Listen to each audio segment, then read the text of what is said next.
Kalau kita lihat inflasi Amerika Serikat ternyata misalnya kembali memanas. inflasi di Indonesia juga ikut meningkat. Perekonomian adalah salah satu unsur penting kesejahteraan penduduk.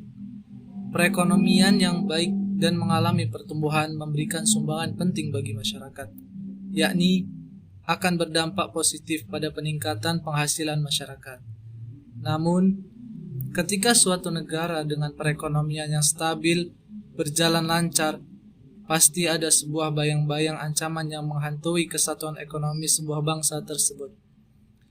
Ancaman ekonomi adalah setiap usaha dan kegiatan, baik yang berasal dari dalam negeri maupun luar negeri, yang dinilai mengancam dan membahayakan ancaman ekonomi khususnya di Indonesia ialah yang pertama, inflasi.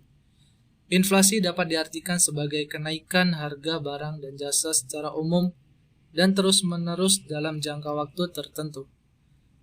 Jika kita mengingat kembali pada masa pandemi pada tahun 2020, Indonesia mengalami inflasi yang besar. Kemudian yang kedua ialah meningkatnya pengangguran serta kurangnya kualitas sumber daya manusia.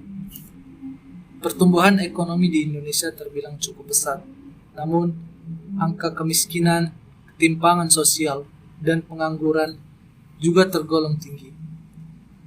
Guna meningkatkan pertumbuhan ekonomi dan pengangguran harus diatasi agar dapat memperbaiki kuantitas dan kualitas ekonomi ini.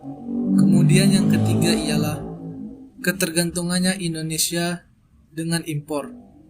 Hal ini dikarenakan karena output di sektor peternakan dan pertanian kian merendah.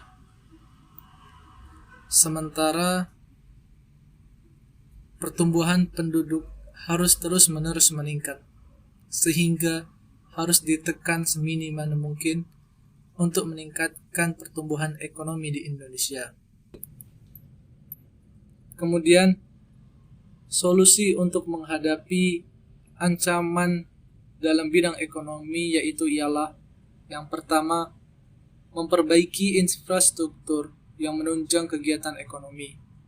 Yang kedua, membuat kebijakan yang memajukan UMKM.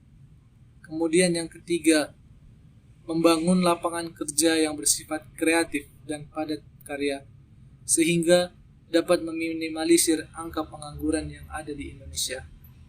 Kemudian yang keempat ialah menerapkan devaluasi untuk mengurangi inflasi yang ada di Indonesia ini. Sekian dari saya Rio Saputra, sampai jumpa kembali.